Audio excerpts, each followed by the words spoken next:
Wike versus Sowore.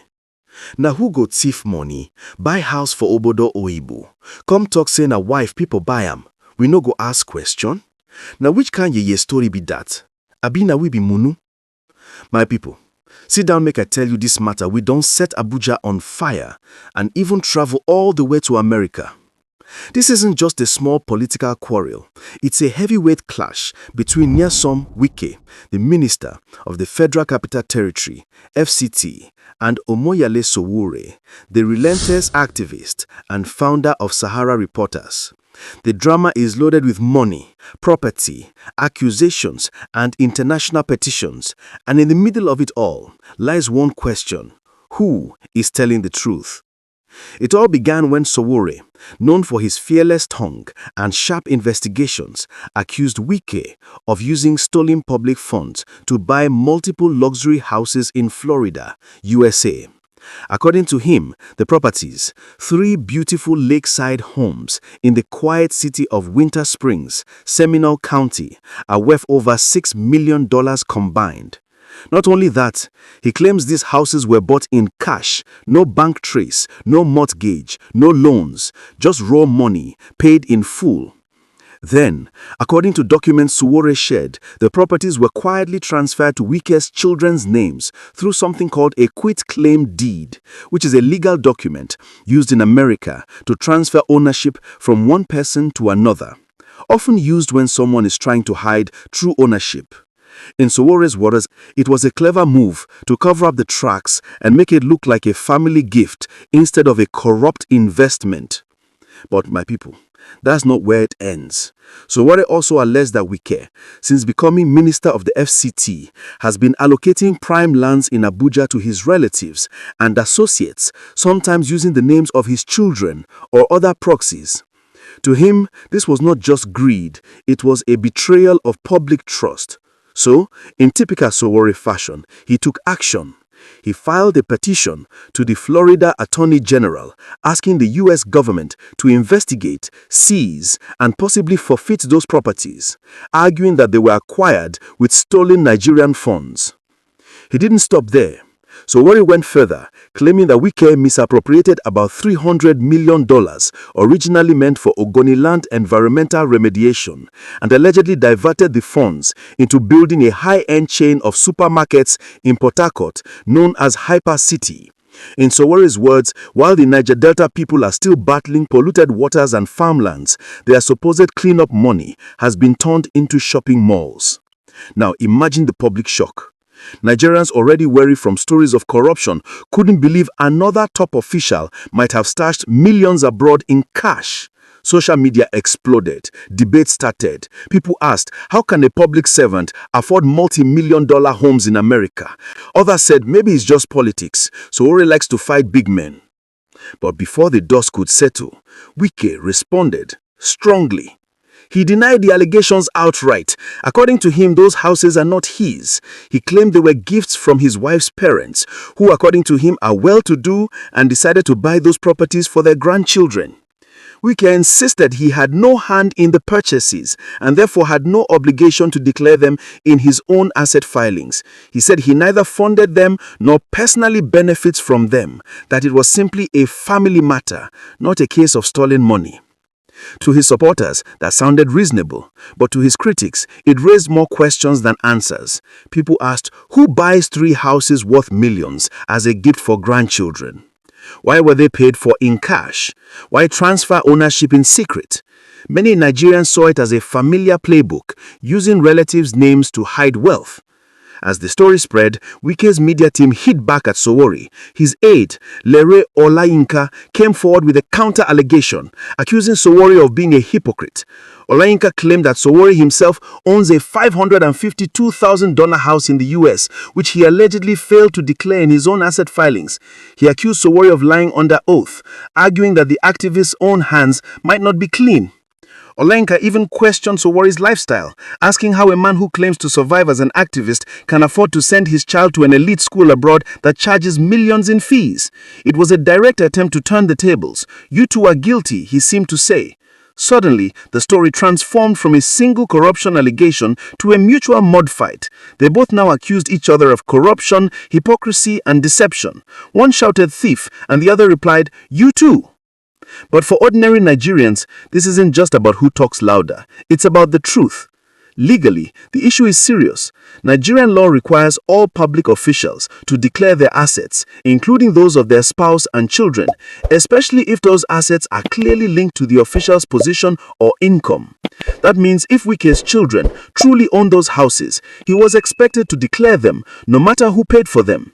If he didn't, that's a violation of the Code of Conduct laws.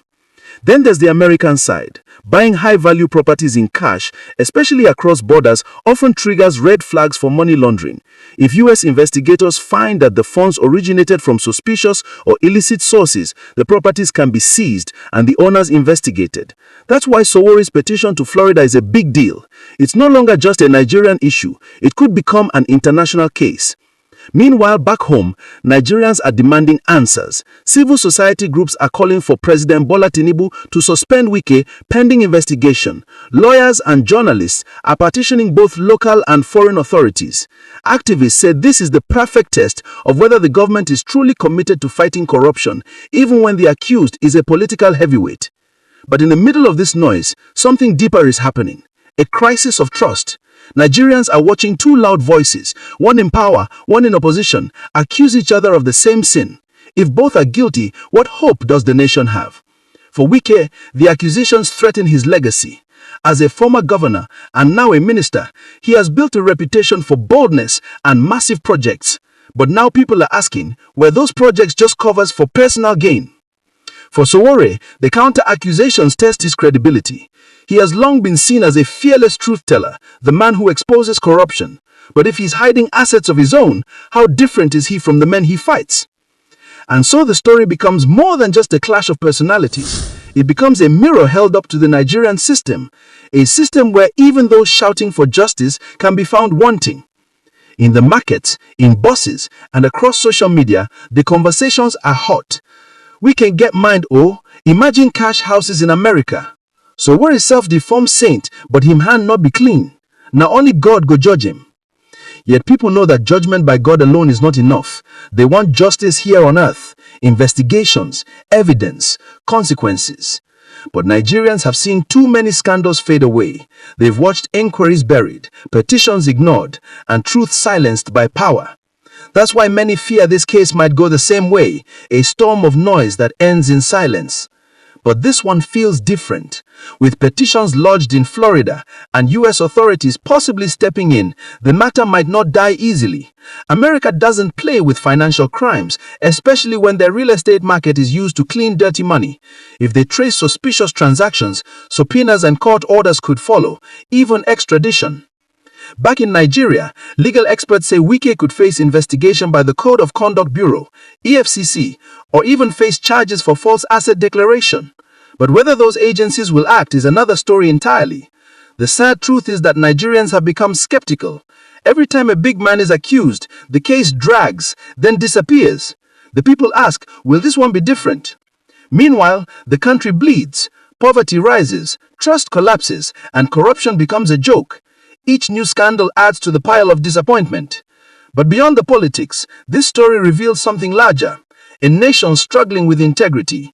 We have leaders accused of greed, activists accused of hypocrisy, and citizens caught in between, wondering if anyone is truly clean. The outcome of this battle matters. If Wike is guilty and goes free, it sends a message that power protects. If Sowore is lying, it means activism can be a mask for selfish ambition. But if both are probed honestly, Nigeria may take a small step towards redemption. And that's where the real test lies. Will the system act? Will the courts, the EFCC, the Code of Conduct Bureau, and even President Tinubu show courage? Or will they look away because the names involved are powerful? This is not just about one minister or one activist. It's about whether truth still matters in Nigeria. Because when a nation reaches the point where every accusation is dismissed as politics and every defense is waived as tribal loyalty, then justice becomes a ghost. So that's why Nigerians must stay awake. Demand answers. Demand evidence. Don't be distracted by noise. Ask.